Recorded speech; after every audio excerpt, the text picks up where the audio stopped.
Hey guys, if you'd like to see some pictures and video from my investigation this season, head to Instagram, @Payne Lindsay and @UpAndVanished.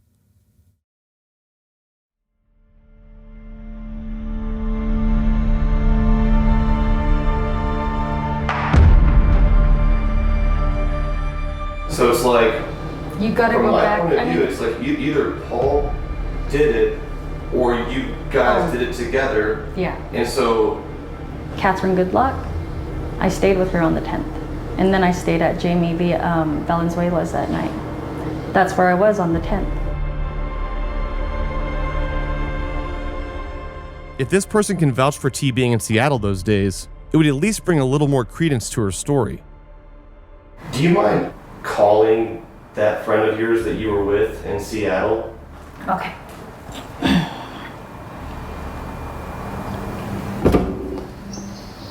Hello. Hey, Catherine. Hey, T. I have the investigator here with me, and he wants to talk to you about the night I seen you at Emerald Downs when Paul left me. Okay.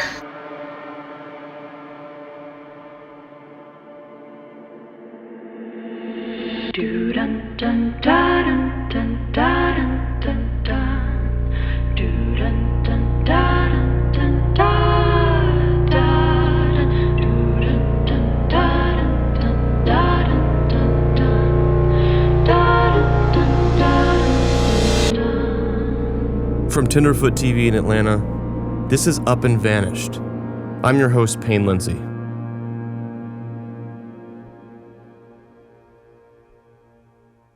Emerald Downs is a thoroughbred horse race track in Washington. This is where T claims she was visiting during the time of Ashley's disappearance. As a reminder, Ashley likely went missing on June 11th, when she was supposed to be picked up by Paul Valenzuela. T's friend is her alibi, so I called her. Hey, how you doing, Catherine?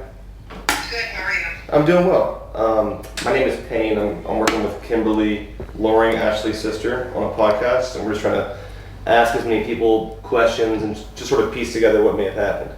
Really, I guess from you, I was just curious when exactly T was in Seattle.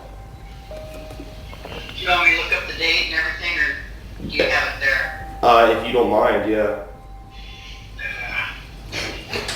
Hang on. Find a calendar. Okay.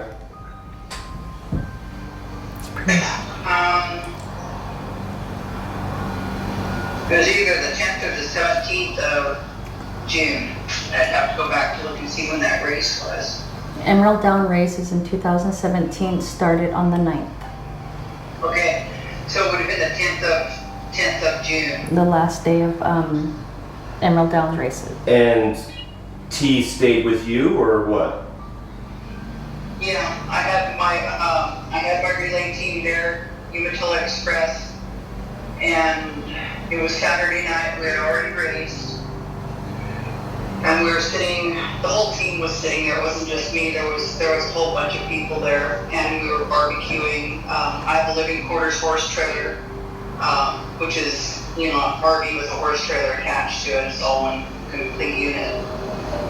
But she came and she sat there and ate with us, visited with us, spent the night there. Okay. And when did she leave?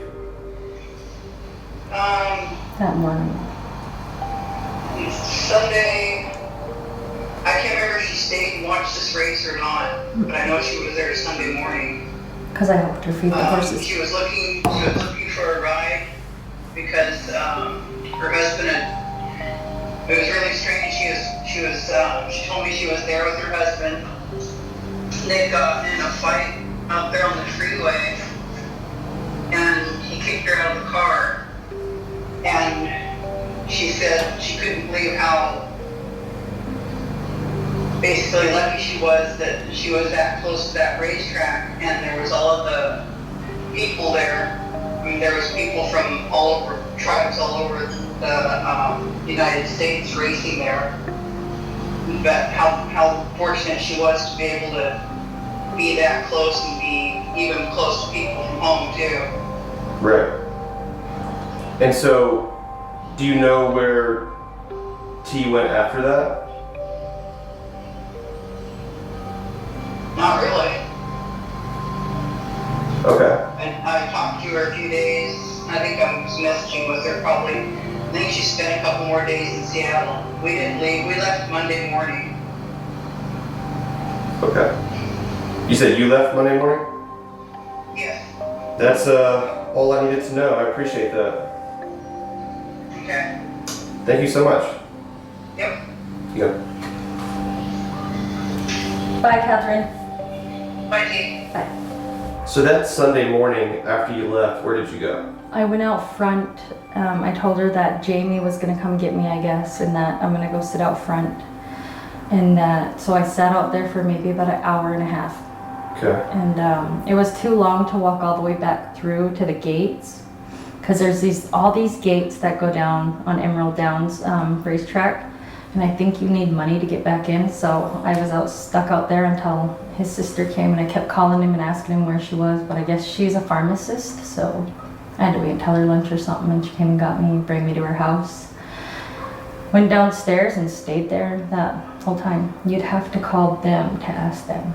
So who picked you up? Jamie.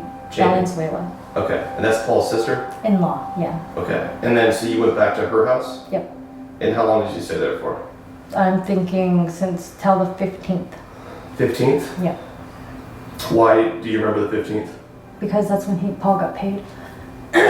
His $6,000 he gets a month, and that's the only reason why he came back is because he needed dope and he needed to pick up his kid. And let's not forget me. So. Did you have any communication with Paul while he was in Brown? A little bit, yeah. What y'all talk about? Nothing. Like, no love, nothing. Just when you gonna come get me, and I'll be there soon, and just nothing else. So you think it was the 15th that he came and got you?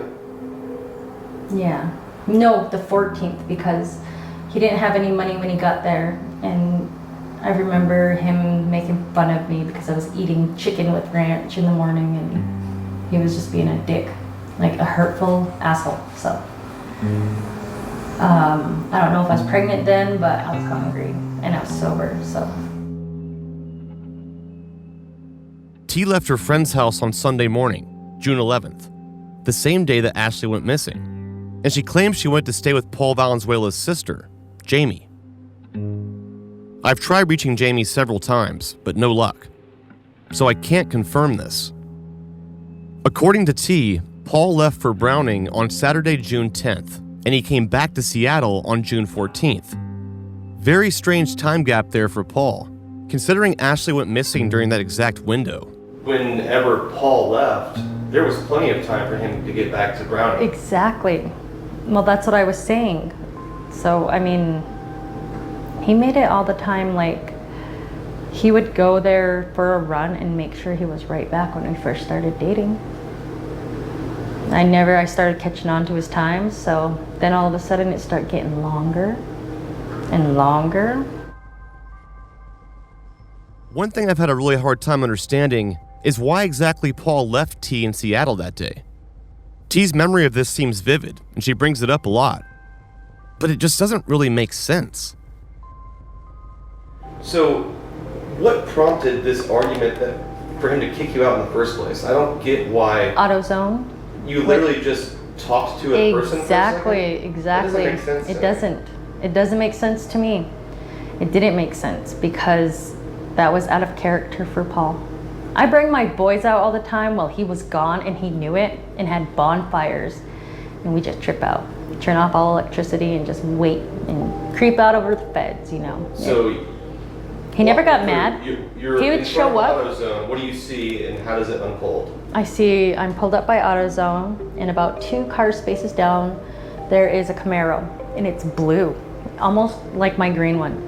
And there's a black gentleman, and he's fixing his car with another gentleman, and I go, oh, hey, I'm feeling pretty good, buzzed up. I get to drink even though I'm not doing drugs. So I go, hey, what year's your, 96? I said, what year's your Camaro? And he said 96, but his had the toppers that come off. Mine didn't. And I go, mine's a 96 too. I was like, that's badass. And Paul was looking, I remember looking over, and through the window I could see Paul. His window was down and his son was in the back. His son must have been on the phone, and I remember Paul looking down like this at his receipt in the part he had, and then he was watching me like this, and then he's like, are you, and he starts yelling in front of these men, and I'm like, whoa, what the fuck? What's he saying? You're fucking talking to these other guys? How are the guys reacting to this? They were laughing at him because it looked stupid. Like, he must have been really high. You know, he was allowed to get high, but I wasn't, you know, trying to conserve for a baby, I guess. So I'm looking at him like, what the fuck? You know, and I'm like, oh, fuck, whatever. And I didn't think he was serious. Like, serious, like it's gonna blow over, but it never did. Oh, but it blew over after I got home. That never was brought up ever again. You know how a guy will bring up something like, you know, did you really like those guys, or do you know those guys? You know, you'll get blamed over something that you did constantly. It'll be in that person's mind, but that wasn't. I never ever heard of it. I'm the only one who talks about it.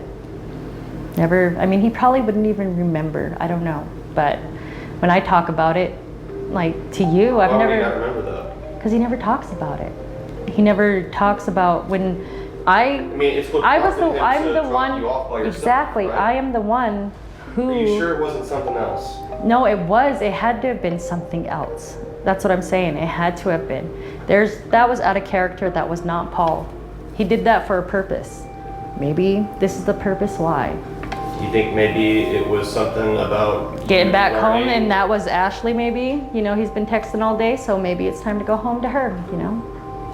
Let me get rid of this bitch. Discover something about him and Ashley right there? I remember seeing earrings, but he told me, and perfume, but he always told me that they were his sisters. Was that there at the AutoZone? No, they were always, no, this was a couple weeks after that. I found him in the car, and his daughters weren't around, his oldest. And Lexi don't wear stuff like that. She's this little girl. So I said, whose are these? And he goes, oh, they're Rose's. When I was waiting for him to say, oh, they're Ashley's. And it's after, before he hit the moose, after Ashley went missing. It just doesn't really make sense to me why he would go off the handle like that in that moment. You would have to ask him. Was there something else that could have prompted it? I'm coming off a dope, maybe? I'm a very grumpy bitch, but no. Well, yeah, but still, like, I didn't ask him. You were at a distance from him whenever he saw you talking to the guys, so it's not like you were acting all crazy there. No, I wasn't. I was just acting like a normal person would Which ask. Which is why I'm confused as to why he acted the way he did. You're gonna have to ask him. That's all I can tell you, because when I, like, you know, I didn't ever bother to bring it up because, hey, Mr. Nice Guy's coming to get me. I want to go home. Will he remember this? Yeah, he better. Well, no, I don't know. Maybe. Why would he not? Well, then what else would he tell you why he threw me off? I have no idea. I want to know the reaction. I want to know if I knew, and he's saying I knew, how was my response in the beginning? Well, how did I act? How did I look? What did I say? I want to know that. I want to know, because I've never heard him say how I acted, what I say, what did I do? What did I do to him? You know, I want to know that. Who else did I tell? Do you have any witnesses that seen me freak out like this over you and her? I've heard a lot of stuff. I've heard that I killed her and I said, you have to kill her too. I've heard a lot of things. You heard what? I heard that I killed her and I made him help me kill her. Like I said, you have to shoot her too. And then I heard that I had a group of friends around down by Tamed. John Jarvis, Vernon, Rose Minneke, I guess was one of them. And Cole, I don't know who else, but I guess we're all standing there. Cynthia Butterfly, Dragonfly, and we're all standing there, and I said, I killed her, you guys all have to stab her once. That's what I told everybody, I guess. That's a rumor going around. And then one rumor is I caught them in bed together and I shot her. And I had made Paul help me bury her. And the other rumor is I choked her. And then, I don't know what others are out there, but I know they're pretty gruesome. Yeah. Those are the main ones I know about.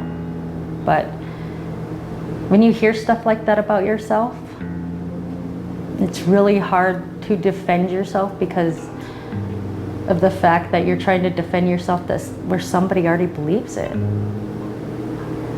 So now my new question is, so what do you think then? That's my new question. I don't sit there and try to defend myself anymore. T and Paul were living in a trailer together right outside of Browning, the same trailer that Kimberly said T set on fire. When Paul came back to Seattle to pick T up on June 14th, this trailer is where they went back to. But when I asked T about this, she had a very bizarre story. So when you got there, walk me through like what happened. I jumped out. He started bringing in his daughter and stuff, and I was standing there. I went to the backyard and felt empty. It wasn't home anymore. That was my first home I ever really had of my own since I left here when I was a little kid. Why do you think you felt that way? Now I think because it had something to do with Ashley. I really do. I think she's somewhere, maybe she might be out there. I don't know. But it smelled like something really strong, and it was close, but it was like a dead smell. And then I think Paul was saying it might have been the dog that died. Our dogs died or something. Did you bring it up? Yeah, I said, what's that smell? And he said, I don't know. I think it's like the dogs. Our dogs are missing. They might be dead back there. But I never went back there. Never did go back there at all. There was something dead behind the house. I could smell it. And so walk me through what you experienced. When I got out of the car, or his Suburban, I stood on this side of the trailer and looked in my backyard for the longest time, and it was empty. That wasn't my house anymore. It wasn't. It was empty, and I started crying. Why? Because thinking how somebody could just leave you on the side of the road like that, and they say everything's okay right now, and I'll buy you some horses to make you okay. But it didn't feel like home anymore. Definitely something was telling me there's something wrong. Where's that trailer now? It's still out there, I think. Pretty sure. Last time I seen it was out there. I lit it on fire. When? I think the second day of Indian Days on 2017. Just the kitchen. Why? Because it was my trailer. Apparently, Paul was trying to kick T out of the trailer they were living in. So T decided to burn it. How did you light it? I went to Cupping and I bought myself some beer, and then I was filling up the gas, feeling sorry for myself. And then I looked at a water bottle. I said, ooh. So I dunked it on there on the front, and then I lit it on fire. And then I thought it would light if I threw a cigarette, acting cool, but it didn't. It went up in flames when I lit it, and it almost cut my eyebrows. And so I was standing there while it was going up in smoke, and then I was screaming, fuck you, bitches, come on, come down here, and they wouldn't. I just did the kitchen. I knew it wasn't gonna be livable after that, but I was pissed. Everybody says I burnt it because Ashley's body is in there. So they say I burnt it down though. I was like, well, why didn't they find her yet then? Remember, T claims that Paul was having some sort of relationship with Ashley. So I asked her about it. What was the moment that you found out that Paul was doing anything with Ashley at all? When Kenny Perdue came to our new trailer that I was staying in, well, I wasn't staying in it, and he asked me to go, if I could sit down and talk with him. Kenny Perdue is the Blackfeet police officer that T was having a sexual relationship with. He told me, when you told me that your husband had a whole different life, and I said, yeah. He said, well, it pretty much does. He's been dating Ashley for 3 months. He's been having an affair. And right then and there, it was like a whole thing just went through my head, just like everything that happened to me, fuck. That, I didn't care about her at all at that point. I didn't give a shit. I figured, she was gonna come home. I don't know her. Nobody goes missing, forever. I didn't think that then, and I called him and was fucking accusing him, saying, where the fuck is she at? What the fuck's going on? You fucking, been lying to me this whole fucking time, He wouldn't answer me.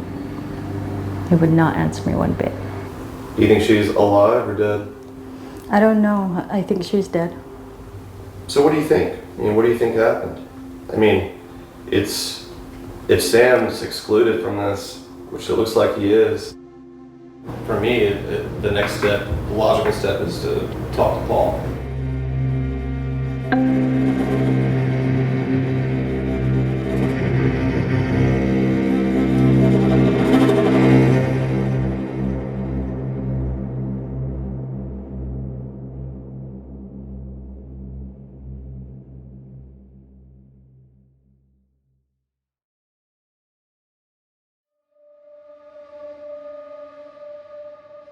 this is where we're at. Out of every person of interest I've talked to, at this point, regardless of who did what, all roads lead to Paul Valenzuela. The major problem is how the hell do I find him? And trust me, I've been looking for months, and the guy is just a ghost. But I haven't given up yet. Just a few weeks ago, I got a random message on Facebook, a man from Browning who asked me to urgently call him. All I know is emotionally that person was very shaken up when they told me this stuff.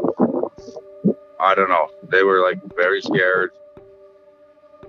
I don't remember the exact dates. I just remember getting a phone call.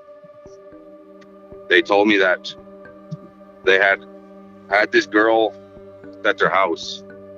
They was going to beat her up and kill her or something. That was all I knew. She was very shaken up, asked me if I could come and pick her up. So I went to town to go pick her up, and then I get there, she's like terrified, crying, shaking, scared. I try to calm her down. She was freaking out. She said they actually killed that girl, the Ashley Loring. They? Who the hell is they? He didn't know either. All he knew was where they lived, because he picked his friend up from that house. I didn't know what to believe, but just her emotional state led me to believe that she was not lying. She was all freaking out, hysterical, claiming that she knows that they killed that girl, and they said they put her down into the crawl space. Logically, I'd say there's something there, but that's all I know.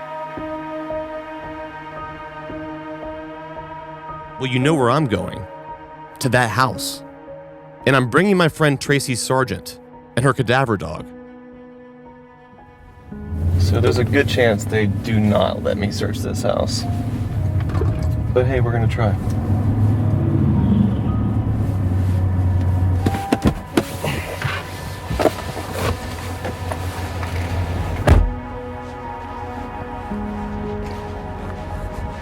What are you looking for? Hey, Payne. Are you the owner of the house? Yeah. I'm working with Kimberly Loring, Ashley Loring's sister. Ashley went missing a few years ago. Yeah, it's my cousin. Is she your cousin? Yeah. We're here today because we have a search dog and we're just eliminating different spots that have come up in our investigation. A rumor surfaced, probably not much to it, that she could have been here. Go ahead, search if you have to.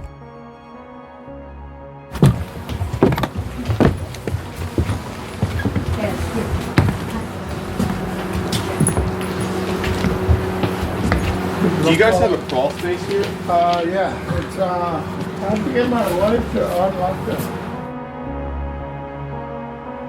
Coming next week in the final episode this season. I just need you to be careful when you go out there. Because the first thing he's gonna do, he might pull a gun on you. Why is that? Because it's his property, he'll say, and you're not allowed to be here. That's just how he is. And if he's selling drugs, he's going to, or he's gonna release his dogs on you. But he's got another pit bull, and I think he's a dumb dog, but I don't know. So how would you suggest I approach him? Shit, I don't know. I would drive up there exactly what you're telling me and just go there. Do you live here? Cool. My name is Payne. I'm a journalist from Atlanta. Nice to meet you, man. Nice to meet you. I was trying to interview this guy who lives up on the hill here. Yeah. Do you know much about that guy? Never seen him? No, I just moved here. Did you? Yeah. I just heard that he was kind of just one of those guys around here. What does that mean? Watch out for, I guess. Around this bend will be an eyesight of this guy. Yes, sir.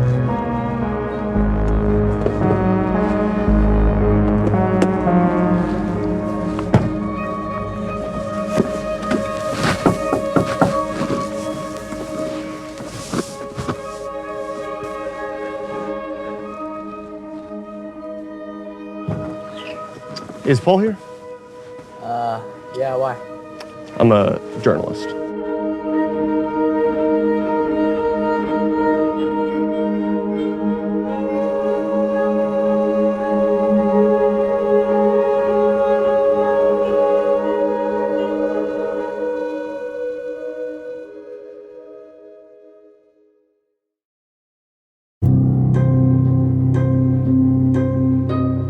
Up and Vanish is a production of Tenderfoot TV. Created, hosted, and edited by Payne Lindsay. Executive producers are Payne Lindsay and Donald Albright. Original score by Makeup and Vanity Set. Our theme song is Ophelia by Ezra Rose. Sound design, mixing, and mastering by Cooper Skinner. Additional production by Cooper Skinner, Eric Quintana, and myself, Mike Rooney. Our cover art is by Trevor Eiler. Special thanks to Grace Royer and Oren Rosenbaum at UTA. Ryan Nord, Jesse Nord, and Matthew Papa at the Nord Group, Station 16, Beck Media and Marketing, as well as Chris Cochran and the team at Cadence 13. Visit us on social media at Up and Vanished, or you can visit us at upandvanished.com where you can join in on our discussion board. If you're enjoying Up and Vanished, tell a friend, family member, or coworker about it, and don't forget to subscribe, rate, and review on Apple Podcasts. Thanks for listening.